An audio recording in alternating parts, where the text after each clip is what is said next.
आपको हमको आज गौर करने की जरूरत है। आज हिंदुस्तान के अंदर हमको बांट दिया गया। यूपी के अंदर 34% मुसलमान होने के बावजूद भी एक रुकने पार्लियामेंट नहीं जीतता। तो क्या वजह है? क्या 2014 के पार्लिमानी इंतखाबात से पहले क्या मजलिस इत्तेहादुल मुस्लिमीन बाहर निकली थी? अकबरुद्दीन अवैसी साहब या असदुद्दीन अवैसी साहब बुमराह को आए थे? सिर्फ 2014 के इंतखाबात के अंदर जब ये देखा गया कि जो मिथ है, जो हर एक पार्टी कहती है कि मुस्लिम वोट बैंक, मुसलमानों को सिर्फ वोट बैंक की तरह इस्तेमाल किया गया। 34% यूपी के अंदर मुसलमान होने के बावजूद भी 2014 के अंदर एक रुकने पार्लियामेंट नहीं जीता मुसलमानों का। तो इसकी क्या वजह है? तो जब अकबरुद्दीन अवैसी साहब, असदुद्दीन अवैसी साहब ने बैठकर देखा तो ये तय किया कि हमको बांट दिया गया, हमको तकसीम कर दिया जा रहा है, हमको डिवाइड कर दिया जा रहा है, हमारी आवाजों को खत्म करने की कोशिश की जा रही है। हमको जरूरत है कि तमाम हिंदुस्तान में निकले और हम तमाम को एक सियासी प्लेटफॉर्म में, एक मरकजी सियासी से जोड़ना चाहिए। तो आपकी फलाह के लिए, हमारी फलाह के लिए ये भाई निकले हुए हैं। मैं आपसे यही कहूंगा, मजलिस के उम्मीदवारों को कामयाबी, मजलिस के उम्मीदवारों की कामयाबी अकबरुद्दीन अवैसी साहब के हाथ को मजबूत करने के बराबर है। मैं आपसे यही कहूंगा कि तमाम मेरे इज्जतदार भाई, मेरी इज्जतदार माँ बहनें, इनके लिए अपने वोट का इस्तेमाल कीजिए, मजलिस उम्मीदवारों को कामयाब कीजिए। शुक्रिया सवाल। अपने कुलूब को थाम लीजिए, अपने दिलों को थाम लीजिए। अब वो इंतजार की घड़ियां खत्म होने जा रही है। अब वो इंतजार की घड़ियां खत्म हो जाने जा रही है, जिसका आपको बेचैनी से इंतजार।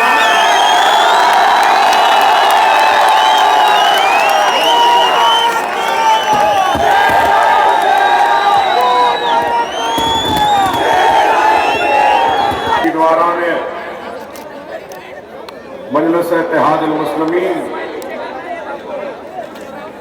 बल्दिया थाना, बुजुर्गों, नौजवान साथियों और मेरी इज्जत इमाम पर्दानशीन माँ और बहनों, सबसे पहले तो मैं मुमरा के अवाम का और बिलखुसूस उन तमाम का जिन्होंने असेंबली इंतखाबात में मजलिस इत्तेहादुल मुस्लिमीन के हक में अपने वोट का इस्तेमाल किया, मैं उन सब का शुक्रिया अदा करता हूं। उस इंतखाबात में वो सारे लोग जो मजलिस इत्तेहादुल मुस्लिमीन के परचम को थाम कर मजलिस की कामयाबी के लिए दिन और रात मेहनत व कोशिशें की, सजदे किए, दुआएं मांगी, मैं उनका भी शुक्रिया अदा करता हूं। हार और जीत तो लगी हुई है, एक जीतता है तो दूसरा हारता है।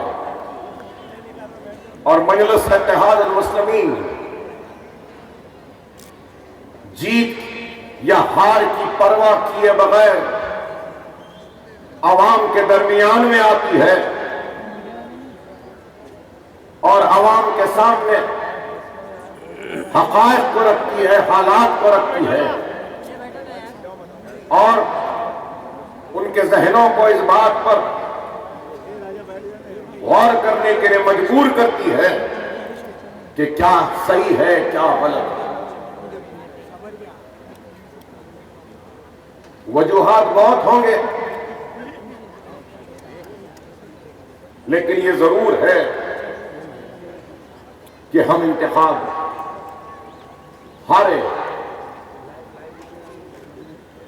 जमहूरियत में अवाम का फैसला ही आखिरी फैसला है। लेकिन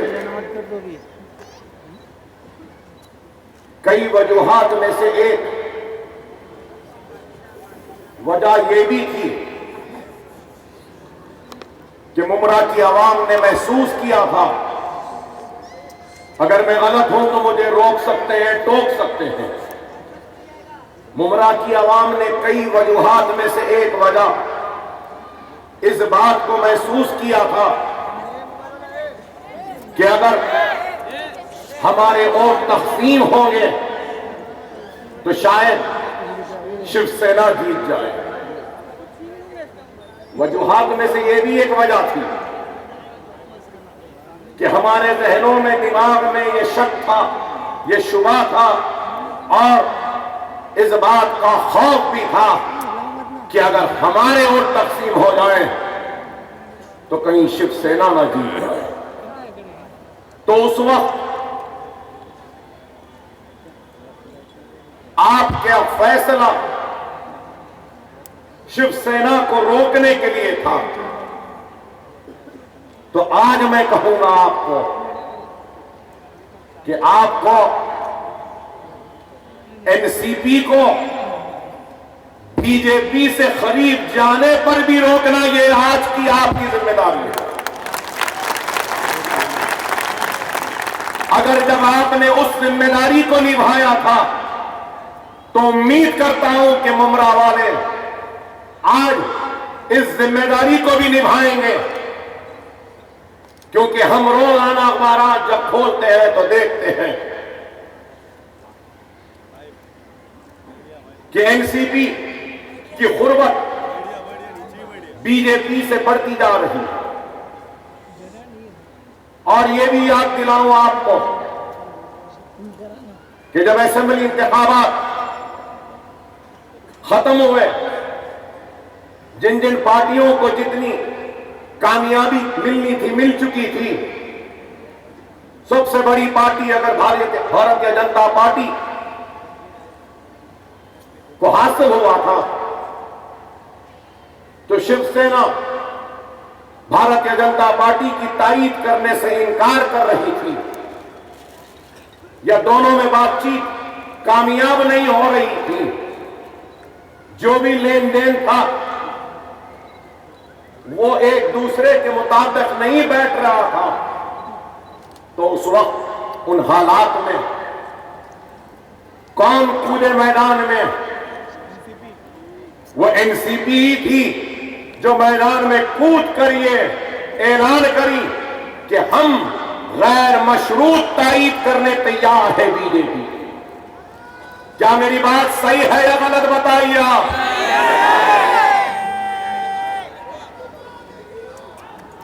आपने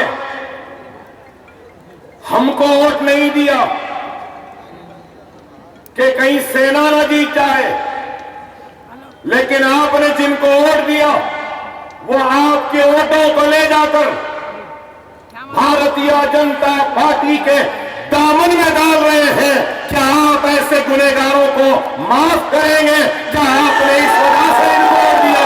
क्या इसलिए आपने इनको वोट दिया? क्या ये मेरा सवाल है। लेकिन आज फिर आप देखते हैं कि बीजेपी और सेना के ताल्लुकात मुंबई के इंतखाबात को लेकर बिगड़ गए। उद्धव ठाकरे का बयान कि अब तो ताल्लुकात खत्म हो चुके, मुझे तो यकीन नहीं है कि ताल्लुकात खत्म हो चुके। इस वास्ते कि यही ड्रामा हिंदुस्तान में आजकल ड्रामों की सियासत बड़ी उरूज पर है। यूपी में बाप बेटे का ड्रामा होता है तो हिंदुस्तान में मिस्टर मोदी के रोजाना ड्रामे होते हैं। तो अब महाराष्ट्र में ये सेना, बीजेपी, फडणवीस और ठाकरे के ड्रामे शुरू हो गए। कोई डाकू कह रहा है तो कोई एक को चोर कह रहा है, लुटेरा कह रहा है तो धोखेबाज कह रहे हैं। ट्रांसपेरेंसी नहीं। इनकी आदत है इंतखाबात से पहले लड़ो, इंतखाबात के बाद मिल लो। लेकिन जैसे ही झगड़े का आगाज हुआ तो क्या फिर शिवसेना मैदान में नहीं कूदी? मैदान में कूदकर शिवसेना जब बीजेपी से अपने ताल्लुकात को खत्म कर लिए तो फौरन उसके बाद में शरद पवार एनसीपी का बयान आया कि हां, आज भी हम बीजेपी को तायीद करने के लिए तैयार हैं।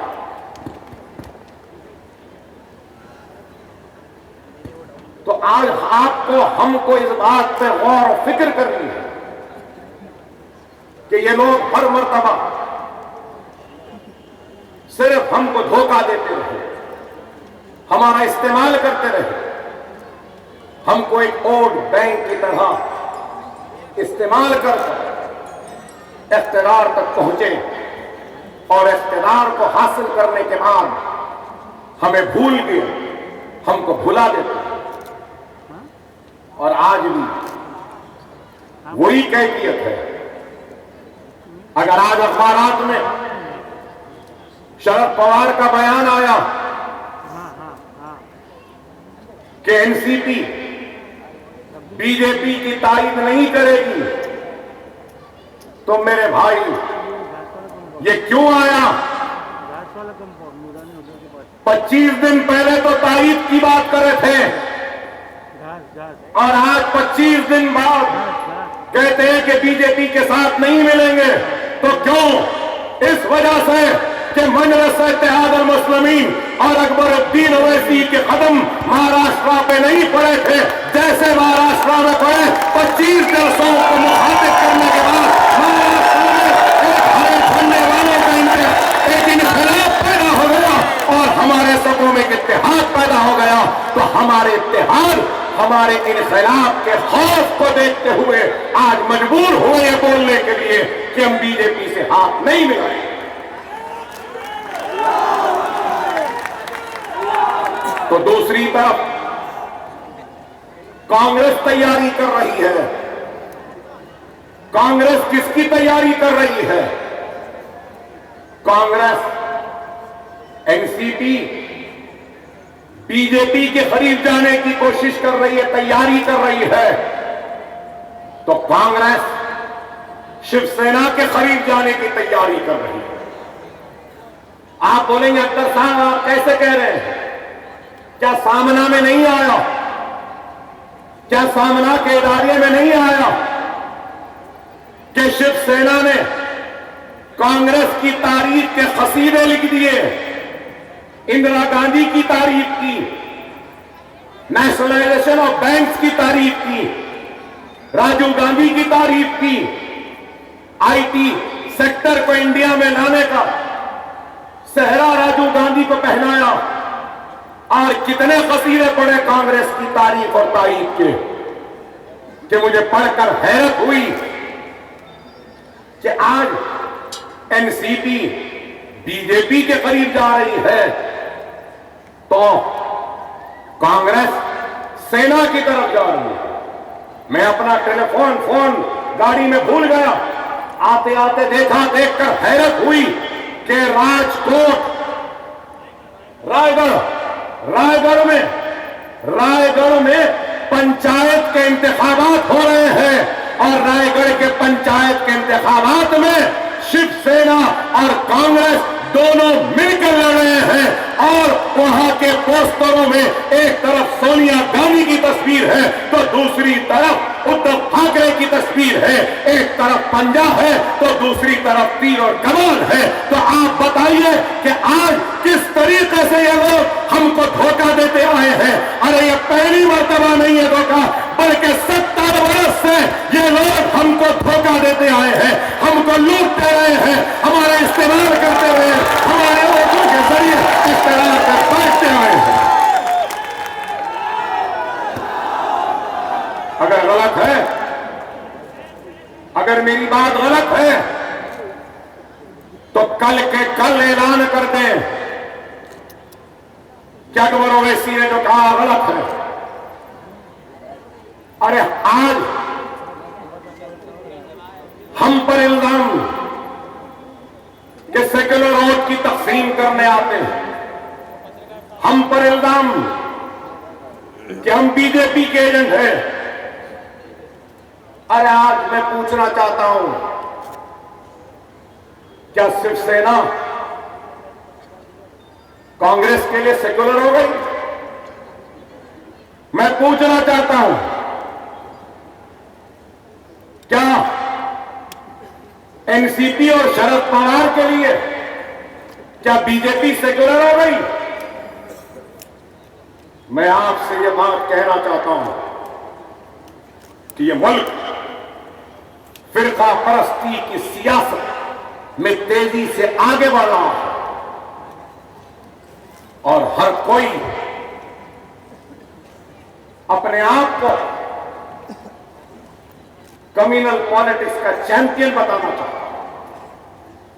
और अगर हम अपने हक के लिए लड़ते हैं तो हम पर इल्जाम, एक तरफ ये बीजेपी, सेना, आरएसएस, बजरंग दल, विश्व हिंदू परिषद, ये सारे लोग जो हिंदुत्व, हिंदू राष्ट्र कहते हैं, इनके पास ठेका है, इनके पास ठेका है मुल्क में नेशनलिज्म की सर्टिफिकेट देने का। मुल्क का गद्दार कौन है? मुल्क का वफादार कौन है? मुल्क के लिए मरने वाला कौन है? ये सबका सर्टिफिकेट देने का इख्तियार बीजेपी, आरएसएस, संघ परिवार, बजरंग दल, इनके पास। तो दूसरी तरफ मुल्क में सेक्युलर कौन है? इसका सर्टिफिकेट देने का इख्तियार या ठेका अगर किसी के पास है तो ये कांग्रेस, ये एनसीपी, ये समाजवादी, या सब लोगों के पास। बीजेपी जो कहती है हमको वो कहना है। अगर बीजेपी जो कहेगी हम उसको नहीं मानेंगे तो हम देश के द्रोह हो जाते हैं।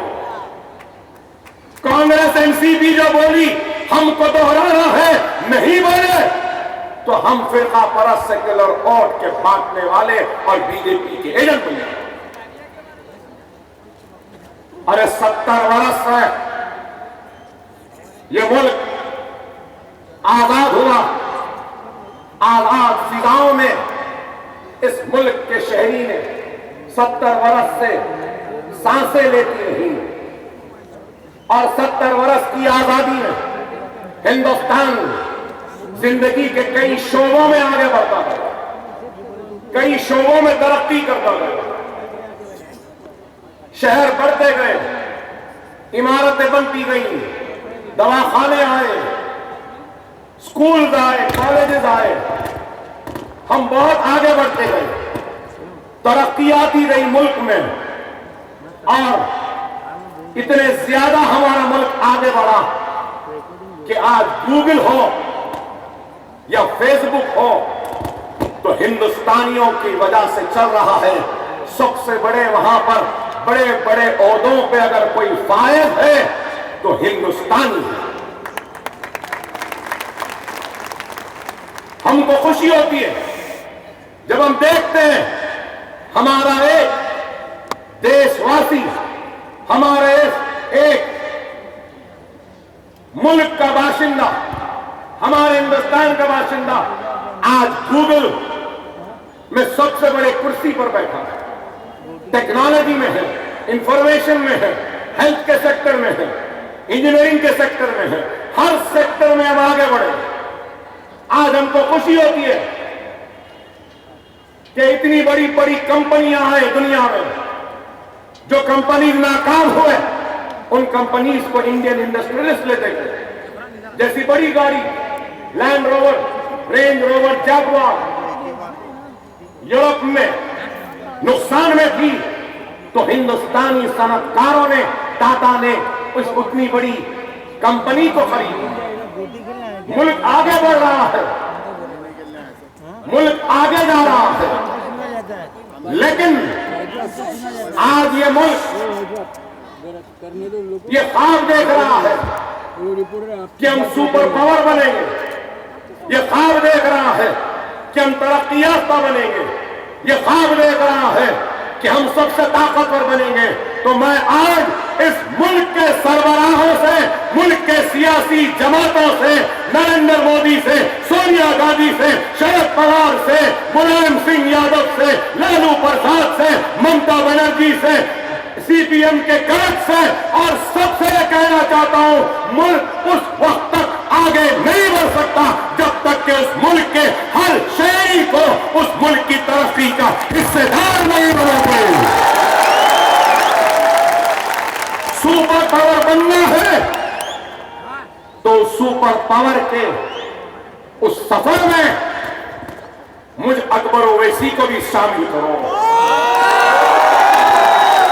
मुल्क ताकतवर बनना चाहता है तो उस ताकत को हासिल करने के सफर में मुझ जैसे अकबरुद्दीन ओवैसी को भी शामिल करो। तुम इस मुल्क की सबसे बड़ी अक़लियत को तरक्की से महरूम रखकर, तालीम से महरूम रखकर,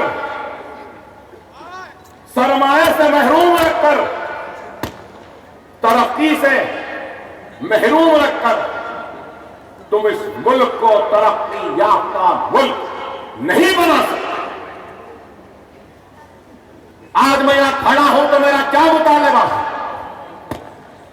मैं क्या चाहता हूं?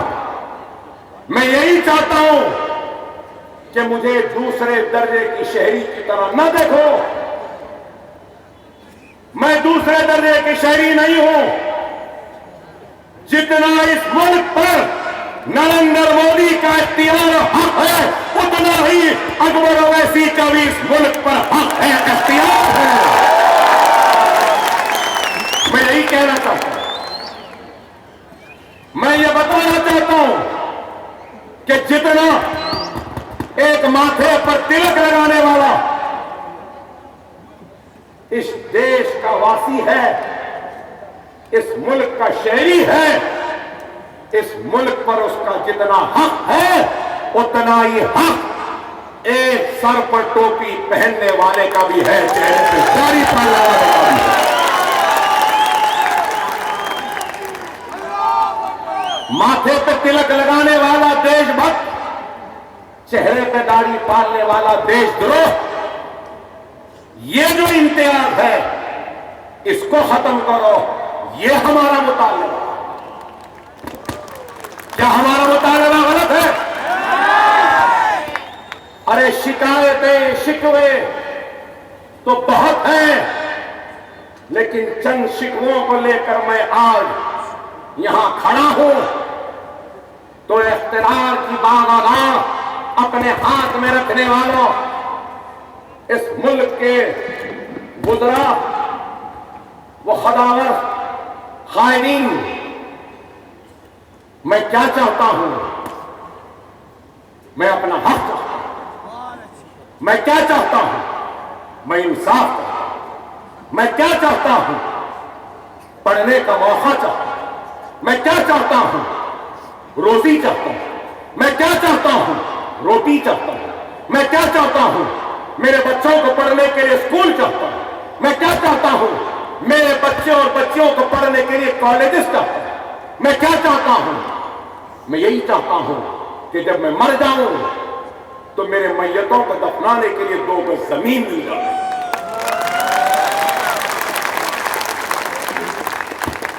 और क्या चाहता हूं?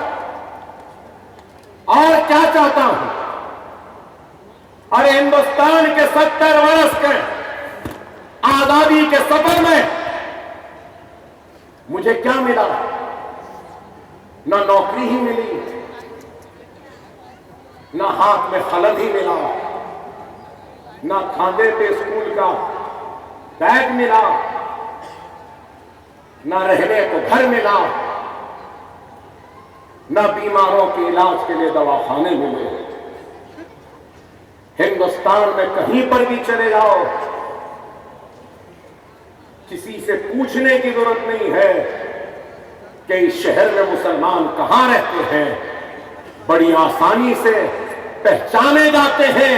वो बस्तियां, वो गलियां, वो रोड जहां मुसलमान रहता है, क्योंकि जहां मुसलमान रहता है वहीं पर गंदगी नजर आती है, वहीं पर विलासत नजर आती है, वहीं पर बदबू नजर आती है, वहीं पर कोई स्कूल नजर नहीं आता, वहीं पे कोई दवाखाना नजर नहीं आता। आसानी से नजर से देखकर पहचान लिए जाते हैं कि ये किसी और की नहीं बल्कि हिंदुस्तान की सबसे बड़ी अक़लियत मुसलमानों की बस्ती है। यही शिकायत है, यही शिकवा है, यही गुस्सा है। 70 वर्ष में कभी इंदिरा ने कमीशन बनाया तो कभी राजू ने कमीशन बनाया, कभी सोनिया ने कमीशन बनाया तो कभी मनमोहन ने कमीशन बनाया, गोपाल सिंह कमीशन बना इंदिरा के दौर में तो सच्चर बनी, सोनिया गांधी और मनमोहन सिंह के दौर में रंगनाथ मिश्रा कमेटी बनी, कुंडू कमेटी बनी, महमूद रहमान कमेटी बनी, और सारे के सारे रिपोर्ट ने क्या कहा? यही कहा कि सबसे पीछे, सबसे आखिर, सबसे पिछड़ा हुआ, सबसे कमजोर जिंदगी के हर शोबे में अगर कोई है तो वह हिंदुस्तान की सबसे बड़ी अक़लियत मुसलमान। क्या गोपाल सिंह कमेटी ने नहीं कहा कि तालीम के मैदान में सबसे पीछे मुसलमान? क्या सच्चर कमेटी ने नहीं कहा? क्या रंगनाथ मिश्रा ने नहीं कहा? क्या कुंडू कमेटी ने नहीं कहा? क्या महमूद रहमान कमेटी ने नहीं कहा? अरे ये कांग्रेसियों और ये सो कॉल्ड सेक्युलर लोगों ने सिर्फ महाराष्ट्र में नहीं बल्कि मैं कहूंगा कि सारे हिंदुस्तान में हमको धोखा देते रहे, हमारे वोटों को लेकर इख्तियार पे बैठते रहे, लेकिन हमको हमारा हक नहीं दिया, हमारे साथ इंसाफ नहीं किया। क्या आपने और हमने, क्या नेहरू का साथ नहीं दिया? क्या हमें इंदिरा गांधी का साथ नहीं दिया? क्या हमें राजीव गांधी का साथ नहीं दिया? क्या हमने लाल बहादुर शास्त्री का साथ नहीं दिया? क्या हमने मोरारजी देसाई का साथ नहीं दिया? क्या हमने वीपी सिंह का साथ नहीं दिया? क्या हमने इंद्र कुमार गुजराल, चंद्रशेखर देवेगौड़ा का साथ नहीं दिया? क्या हमने पीवी नरसिम्हा राव का साथ नहीं दिया? बाबरी मस्जिद को शहीद करने वाला नरसिम्हा राव, शिलान्यास कराने वाले राजीव गांधी, बाबरी मस्जिद का ताला खोलने वाले कांग्रेसी, लेकिन हमने शहादत बाबरी मस्जिद के गुस्से को भुलाया, शहादत बाबरी मस्जिद के गुनाह को माफ किया, और सोनिया गांधी जब घर से निकल कर आई तो हमने सोनिया गांधी का भी साथ दिया। क्या नहीं दिए? इन्होंने पलट कर क्या दिया? क्या दिया? क्या इंसाफ किया?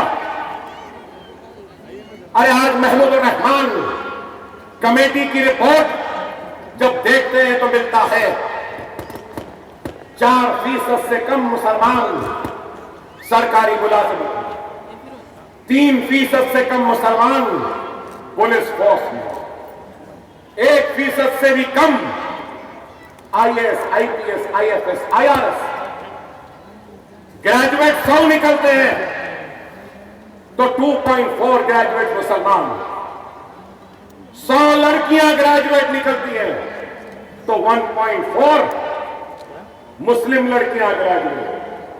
पूरे महाराष्ट्र में 50% मुसलमानों के पास राशन कार्ड भी नहीं है, 70% मुसलमान जाति घर में नहीं रहते। ये कांग्रेस एनसीपी के दौर इख्तियार में 1992 से लेकर 2014 तक महाराष्ट्र में 1192 फिरका वाराना फिसादात, 1192 कम्युनल राइट्स, 200 बच्चों को दहशतगर्दी के झूठे मुकदमात में गिरफ्तार किया गया। एनसीपी कांग्रेस के 10 साल दौर में 324 कस्टोडियल डेथ्स हुई हैं। कस्टोडियल डेथ मतलब अदालत के गिरफ्तारी में, और अदालत के गिरफ्तारी में किसकी जिम्मेदारी? पुलिस की जिम्मेदारी। तो आप बताइए 324 में 224 डेथ्स हुई हैं, मौत हुई है कस्टडी में पुलिस की, तो वो मुसलमानों की। अरे रुकना बेटा, ये काम कर ले। क्या इस वास्ते आपने कांग्रेस एनसीपी को वोट दिया? क्या इस वजह से वोट लिए? अरे ना सिर्फ ये, बल्कि क्या काम है? जिंदगी के शोबे में हम पिछड़ते चले गए, कमजोर होते चले गए, पीछे हो गए। 28% लोगों को अगर कोई स्टेट के स्कीम से इस्तेफादा हुआ तो किसमें हुआ? सिर्फ आंगनवाड़ी और बालवाड़ी, सिर्फ आंगनवाड़ी बालवाड़ी। और ये मेरी रिपोर्ट नहीं, मेरे जुमले नहीं, ये रिपोर्ट है Tata institute of social sciences की, मुमरा के बारे में। और सुनिए आगे, और सुनिए, इसमें लिखा है 50% मुमरा के लोगों के पास राशन कार्ड नहीं। राशन कार्ड नहीं तो बैंक अकाउंट नहीं, राशन कार्ड नहीं तो हेल्थ इंश्योरेंस नहीं, राशन कार्ड नहीं तो कई सहूलतें नहीं मिलती। अरे रोड तो बात की बात है, मोदी बात की बात है, रेल बात की बात है। मैं कहूंगा मेरे कॉर्पोरेटर अगर आप जीत जाते हैं तो सबसे पहले जिन लोगों के पास राशन कार्ड नहीं है, राशन कार्ड बना के दो इनको। ये जरूरी। और आगे बढ़े, मेजॉरिटी 44.42%, जिसमें 41.91% मुसलमान हैं, एजुकेशन को अपनी जारी नहीं रख सकते। उर्दू स्कूल सिर्फ 2, यहां पे सिर्फ 2, और यहां पे सरकारी मुलाजमत या एक अच्छी नौकरी मुमरा के लोगों के पास है तो सिर्फ 4% लोगों के पास सरकारी मुलाजिमत है। इसमें हिंदू भी है, सिख भी है, ईसाई भी है। जब 4% है तो मुसलमान तो 0% है। क्या इस वास्ते आपने कांग्रेस एनसीपी को वोट दिया? 45% लोगों ने कहा कि हमने लोन लिया, तो जब पूछा क्यों लिया आपने लोन, तो बोलने लगे कि बीमारी के इलाज के लिए हमने लोन। ये है। और फिर 2% लोगों के पास लोन लिए तो किससे? बैंक से। आज बड़े दावे करते हैं आपके एमएलए साहब, ये रिपोर्ट में लिखा हुआ है कि बैंक मुमरा और कौसा के लोगों को कर्ज नहीं देते, इस वास्ते क्योंकि ये एरिया ब्लैक लिस्टेड है। मैं बैंक से कहना चाहता हूं, यहाँ की आवाम ब्लैक लिस्टेड नहीं है। यहाँ का सबसे बड़ा ब्लैक लिस्टेड, ब्लैक मेलर और ब्लैक धंधा करने वाले का नाम कोई और नहीं, आवाम है।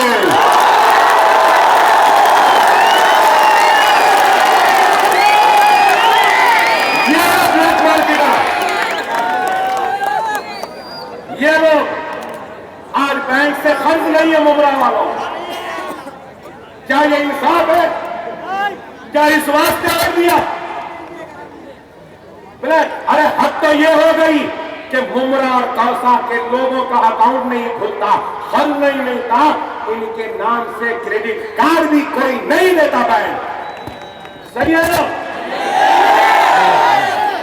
तो फिर ये सवाल आप क्यों नहीं पूछते इन बेमानों से, इन धोखेबाजों से? ये लोग जो आपके वोट लेकर अपने घरों घरों में चिराग रोशन करते हैं, दौलत कमाते हैं, इन बेईमानों के गिरबान को पकड़ के सवाल करो, पूछो इनसे। अब मारेंगे उनको। आज मजलिस इत्तेहाद मुस्लिमीन इन्हीं बातों को लेकर आई है। मुमरा में सिर्फ 3 अर्बन हेल्थ सेंटर है, मोदी को ना 10 लाख की आबादी के लिए।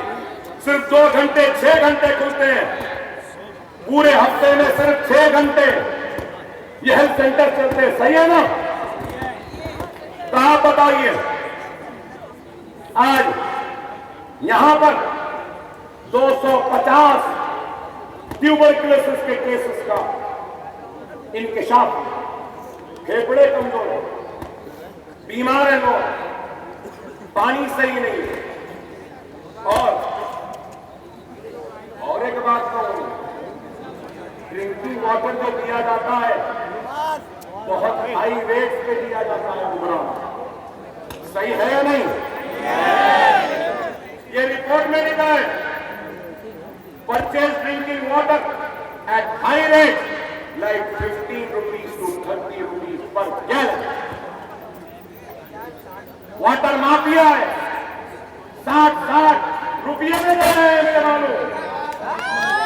ये रिपोर्ट में 30 है, लेकिन मुझे मालूम 60। और फिर मुमरा शहर की पहचान इस रिपोर्ट में यहां आया है।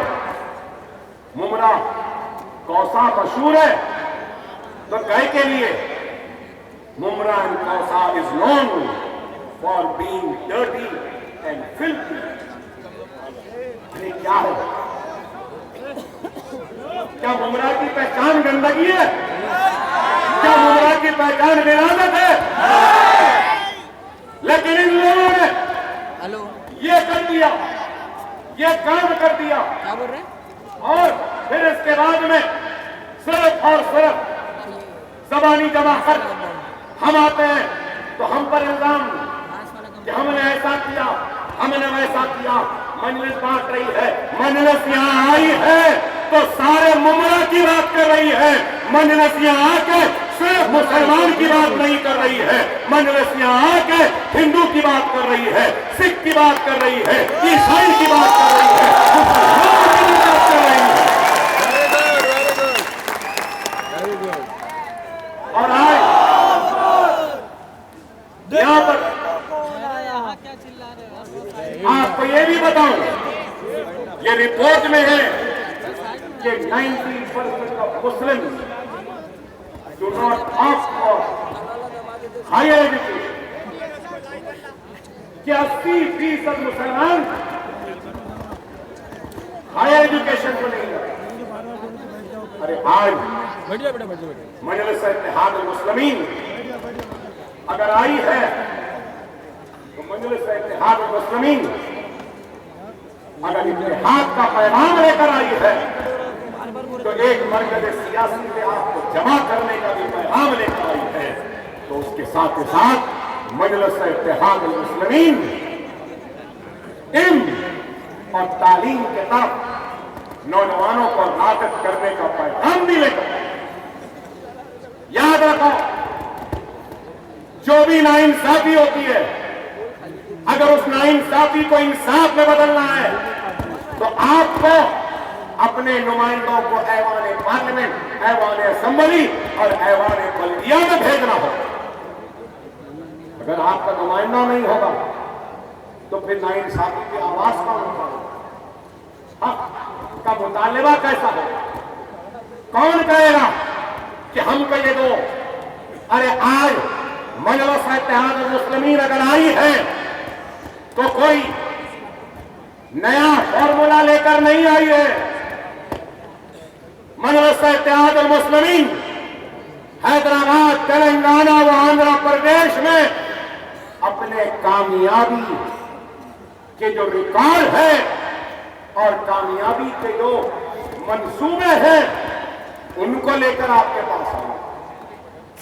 मजलिस इत्तेहाद मुस्लिमीन ने अपनी 55 साला सियासी असेंबली की नुमाइंदगी के दौर में बहुत से कारनामे। आज महाराष्ट्र में माइनॉरिटीज का बजट कितना है? आज बीजेपी के दौर में 400 चिल्लर है, कांग्रेस के दौर में, एनसीपी के दौर में 280 करोड़ रुपया, सिर्फ 80 करोड़ जारी हुआ। और जहां से मैं आया हूं तेलंगाना में माइनॉरिटीज का बजट 1200 करोड़ रुपया है। यहां 1,30,00,000 मुसलमानों की आबादी, मेरी रियासत में 44 लाख मुसलमानों की आबादी, लेकिन 1,200 करोड़ का बजट। कोई मुसलमान लड़का इंजीनियर बनना चाहे, एमबीबीएस करना चाहे, लॉ करना चाहे, बीआर करना चाहे, फिजियोथेरेपी, फार्मेसी, कोई भी कोर्स करना चाहे, किसी भी कॉलेज में चले जाए जहां पे 1 लाख फीस हो या 2 लाख हो या 50,000, 70,000, कुछ भी फीस हो, एक भी पैसा फीस देने की जरूरत नहीं है। सिर्फ सर्टिफिकेट देता है, उसकी फीस रियासती हुकूमत हमारी देती है। सालाना 480 करोड़ रुपया स्कॉलरशिप दिया जाता है मुसलमान बच्चों को। क्या एनसीपी कांग्रेस वालों ने दिया आपको ऐसा कुछ? हमारे रियासत में अगर कोई गरीब यतीम लड़की की शादी होती है तो उस यतीम लड़की के शादी का रुखा राशन कार्ड और एमएलए की दस्तखत से लेटर दे देते हैं। तो गरीब यतीम लड़की की शादी के लिए हमारी रियासती हुकूमत की तरफ से 51,000 रुपया दिया जाता है बच्ची की शादी के लिए। क्या ऐसा कुछ मिला आपको? कांग्रेसी एनसीपी वालों ने दिया? अरे यहां नौजवान बच्चे, कई नौजवानों का हाल होगा कि ग्रेजुएशन के बाद मास्टर्स करने के लिए अमेरिका जाए, लंदन जाए, ऑस्ट्रेलिया जाए, न्यूजीलैंड जाए, साउथ अफ्रीका जाए या फिर दुनिया में कई कोने में जाए, आइल्स का एग्जाम, यूनिवर्सिटी के एडमिशन लेटर ले लें। तो हमारी हुकूमत की जानिब से मुसलमान बच्चे जो बाहर जाके मास्टर्स करना चाहते हैं, प्लेन का टिकट, हॉस्टल के पैसे और 20 लाख रुपया हर बच्चे को रियासती हुकूमत देती है लंदन अमेरिका में पढ़ने के लिए। क्या कांग्रेस एनसीपी ने ऐसा कुछ दिया आपको? Pre matric, post matric scholarship हमारे पास। अरे मैं खड़े रहकर कह सकता हूं कि तेलंगाना रियासत हिंदुस्तान की वाहिद रियासत है जहां पर 20-25 दिन पहले असेंबली हुई, मैंने ठहर कर बड़ी कामयाबी हासिल की। वो कामयाबी ये थी कि मेरे स्टेट तेलंगाना में एससी एसटीज के बराबर मुसलमानों को ट्रीट किया जा रहा है और Muslim are treated on par with SC and ST.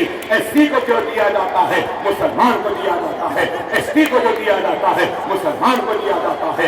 ST के लिए 35 पासिंग मार्क्स है तो मुसलमान के लिए भी 35 पासिंग मार्क्स है, जबकि जनरल 50 है।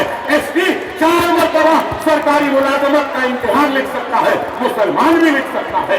एसटी 40 वर्ष तक मुलाजमत का इम्तिहान लिख सकता है तो मुसलमान भी 40 वर्ष तक इम्तिहान लिख सकता है।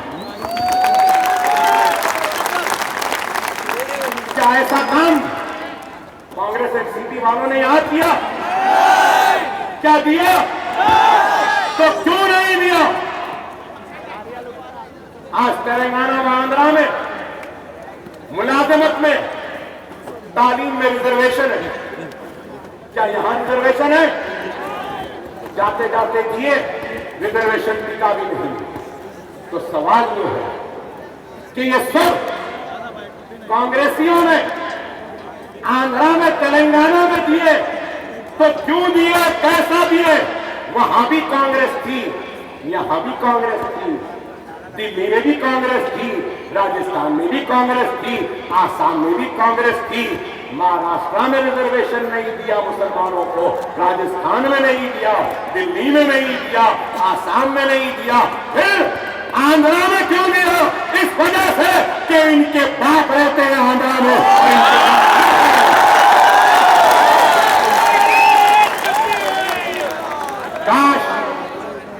कि महाराष्ट्र में भी उस वक्त मजलिस होती तो शायद रिजर्वेशन हासिल करने में कामयाब होगा। आज भी हम अपनी जिद्दोजहद के जरिए रिजर्वेशन हासिल करेंगे। मुसलमानों के लिए महाराष्ट्र में रिजर्वेशन हासिल करेंगे। इंशाअल्लाह ताला एक पुरअमन एहतजाज करेंगे, पुरअमन भूख हड़ताल करेंगे, पुरअमन महाराष्ट्र को बंद करेंगे, रोडों पर बैठ जाएंगे, जेलों में चले जाएंगे। कोशिश करेंगे कि मुसलमानों को भी तालीम में और नौकरियों में इस सरकार में रिजर्वेशन हासिल हो। क्या आप तैयार हैं? क्या आप भी वही जीतेगा जो कि अल्लाह है, मुखलिस है,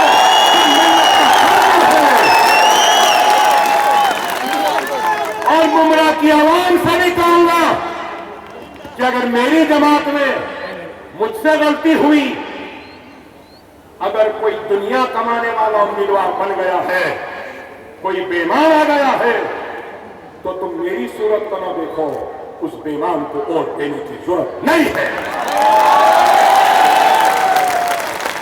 इस जमात को हमने अपने खून और पसीने से बनाया है। हमने इस जमात को अपनी जिंदगी दी है। अरे आज ये पसीना बह रहा है तो ये पसीना नहीं है, ये मिल्लत इस्लामिया का अश्क है, मिल्लत इस्लामिया का दर्द है, मिल्लत इस्लामिया का जुनून है।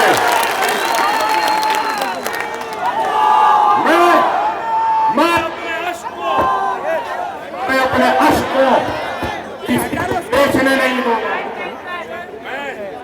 अपने दर्द को किसी को बेचने नहीं दूंगा। ये मेरा दर्द है, ये मेरा अश्क है, ये मेरा गुरूर है, ये मेरी मेहनत है। अरे आज बीमार हो, गुर्दे खराब है, फेफड़े खराब है, पेट में दर्द है, तकलीफ है, लेकिन फिर भी 1 महीने से महाराष्ट्र के गांव गांव फिर रहा हूं। कभी शोलापुर तो कभी पूना, कभी मुंबई तो कभी मुंबई। अरे किसके लिए मेरे भाई? इसलिए क्योंकि मुझे इस बात का एहसास है कि मेरा दर्द के सामने आपका दर्द बड़ा है और आपका दर्द मेरे दर्द से बड़ा है।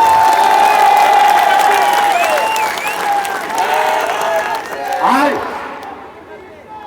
मजलिस इत्तेहाद मुस्लिमीन दियानतदारों की जमात है, ईमानदारों की जमात है, मुखलिसीन की जमात है। इख्तिलार के आंखों में आंखें डालकर बात करने वाले, गुर्राने वालों की मर्द मुजाहिदों की जमात है। मजलिस बुज़दिलों की जमात नहीं, मजलिस चोरों की जमात नहीं, मजलिस बेईमान और धोखेबाजों की जमात नहीं।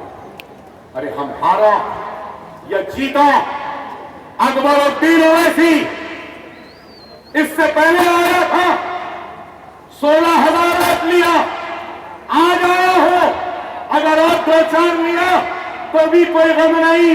और अकबरुद्दीन ओवैसी उस वक्त तक आता रहेगा, आता रहेगा, आता रहेगा, आता रहेगा, मुसलमान के दिलों को जीत नहीं लेता।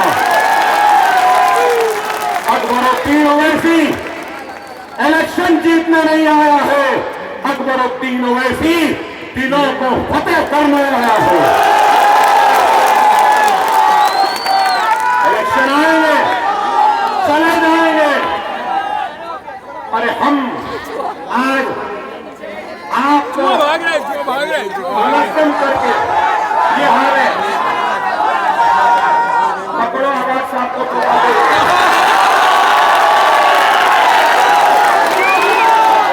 मुंबई में तो मैं सुना कि सूबे को मारने पर बीएमसी पैसा भी देती है। सुना क्या है? अरे आप बताइए कि आज मजलिस इत्तेहाद मुस्लिमीन एक अज़्म, एक इरादे को लेकर आई है आपके हक को हासिल करने में। खुदारा उठो, उठो मेरे प्यारे भाइयों, उठो, बेदार हो जाओ, गफलत की नींद से बेदार हो जाओ। अपने ईमान को गांधी या पवार या आबाद के घरों पे गिरवी न रखाओ। उठो, अपने ईमान को बेचो नहीं। खुदा रहा, आज अगर हम अब नहीं उठेंगे तो कब उठेंगे बताओ। 70,000 फिसादात में हम लुटे, तबाह हुए, बर्बाद हुए। कभी भिवंडी में लुटे तो कभी मुंबई में लुटे, कभी मालेगांव में लुटे तो कभी औरंगाबाद में लुटे, कभी जालना में लुटे तो कभी भीड़ में लुटे, कभी आगरा में लुटे तो कभी फिरोजाबाद में लुटे, कभी हाशमपुरा में लुटे तो कभी मलियाबाद में लुटे, कभी रोड किला में लुटे तो कभी अहमदाबाद में लुटे, कभी कोलरा में लुटे। अरे 50,000 फिसादात में तुम्हारी इज्जत लुटी, तुम्हारी इस्मत लुटी, तुम्हारे गोप वीरान हुए, तुम्हारे मांगों के सुहाग उड़े, बस्तियां खाक की ढेर में तब्दील हो गई, फिर भी तुम उठना नहीं चाहते। अरे ये फिसादात को छोड़ो। हिंदुस्तान में बाबरी मस्जिद को शहीद कर दिया। ये बीजेपी, संघ परिवार, आरएसएस, कांग्रेस तमाशाई बन के देखती है। अरे मुझ पे गुस्सा है ना, मुझसे सवाल है ना, क्या शिकायत है? क्यों इतना गुस्सा अकबर अवैसी को? क्यों अल्फाज से आग निकलती है? अरे इस वास्ते निकलती है कि बाबरी मस्जिद को शहीद करने वाले क्या देशभक्त थे या देशद्रोही थे? बाबरी मस्जिद को शहीद करने से पहले क्या सुप्रीम कोर्ट को वादा नहीं किया? क्या पार्लियामेंट से नहीं कहा? क्या नेशनल इंटीग्रेशन काउंसिल से नहीं कहा? पार्लियामेंट को धोखा दिया, सुप्रीम कोर्ट को धोखा दिए, हिंदुस्तान की आवाम को धोखा दिए। पार्लियामेंट पे हमला करने वाले को फांसी दे दी गई, पार्लियामेंट को धोखा देने वालों को फांसी कब होगी? सही है ना मेरा सवाल? बाबरी मस्जिद को शहीद करने वाले कल्याण सिंह को राजस्थान का गवर्नर बनाते हैं, तो यही तो शिकवा है, यही तो शिकायत है। आज मैं जानना चाहता हूं कि इंसाफ कब मिलेगा। 92 से आज तक कंटेम्प्ट पिटीशन पड़ी है, हियरिंग को नहीं आई। बाबरी मस्जिद शहीद हुई, सरों सीनों पे गोलियां, ताड़ा में बच्चे, मुंबई का फिसाद, फिसाद के बाद श्री कृष्णा बनी। श्री कृष्णा ने कहा कि इस इंसान ने जलाया है, यह आदमी ने काटा है, यह आदमी ने भड़काया है, इस आदमी ने हिंदू मुसलमान के फिसादात को बर्बाद किया। कौन? क्या नहीं मालूम आपको किसका नाम? क्या प्रेस वालों को नहीं मालूम? अरे मैं किसी के बाप से भी नहीं घबराता। जलाने वाले, काटने वाले, नफरत की सियासत के जरिए हिंदू मुसलमान को लड़ाने वाले, औरतों को बरहना करने वाले, उस जालिम का नाम कोई और नहीं बल्कि उस जालिम का नाम बाल ठाकरे था। क्या इतनी हिम्मत नहीं थी कांग्रेस एनसीपी वालों को? अरे बम धमाकों के मुल्जिमीन को तो फांसी हो गई, बम धमाके के मुल्जिमीन को फांसी हो गई, बाबरी मस्जिद के मुल्जिमीन को फांसी कब तक होगी? मेरा सवाल है। मजलिस होती, हमारा इत्तेहाद होता, सियासी ताकत होती, तो खुदा की कसम हम मुंबई में बाल ठाकरे के हाथों में हथकड़ियां डलवा के रहते, हुकूमत को झुका के रहते, जेल में झुका के रहते।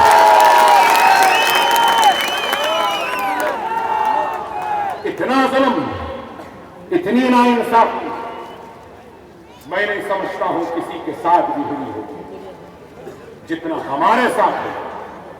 इज्जत लुटी, हिंदुस्तान जिंदाबाद कहते रहे, आबरू लुटी, हिंदुस्तान जिंदाबाद। बस्तियां जली, हिंदुस्तान जिंदाबाद। मस्जिद गिर गई, हिंदुस्तान जिंदाबाद। अरे हमारे लिए ये मुल्क प्यारा था, प्यारा है, प्यारा रहेगा। अरे मुल्क के गद्दार हम नहीं है, मुल्क के गद्दार वो है जिन्होंने बाबरी मस्जिद को गिराया। मुल्क के गद्दार वो है जिन्होंने गुजरात का फिसाद करवाया। मुल्क के गद्दार वो है जो इस मुल्क में मजहब की सियासत करते हुए हिंदू मुस्लिम को लड़ाते हैं, काटते हैं, बांटते हैं। हम नहीं।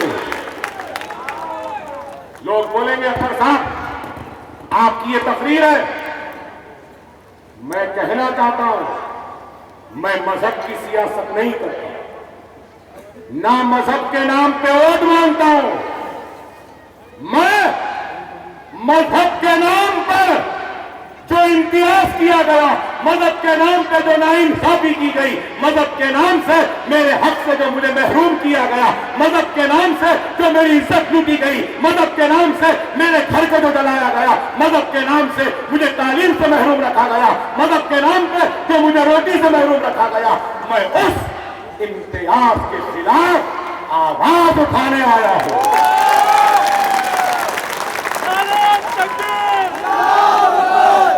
और दस्तूर ने मुझे इसका हक दिया है। ये मुल्क मोहन भागवत आरएसएस बीजेपी के बाप की जागीर नहीं है। ये मुल्क मेरा था, मेरा है, मेरा है। आज ये मुल्क कहां जा रहा है? ये मुल्क वो आप ये लोग जो आज इख्तियार में बैठे और बोले, क्या बोले? सबका साथ सबका विकास। इसका साथ हुआ गुजरात के वो जालिम पुलिस वालों का साथ दिए जो गुजरात चलाने में मुलविस थे, जेलों में थे। वो वंडारा और दूसरा ऑफिसर निकल कर क्या बोले कि हाँ अब दिख रहा है हमको कि अच्छे दिन आए। 30 पुलिस वाले जेल से छूट गए, नौकरी बहाल हो गई, वजीफा मिल गया, तनख्वाह मिल गई, डीजीपी के रैंक पर दिया। क्या ये है इंसाफ? क्या ये इंसाफ है?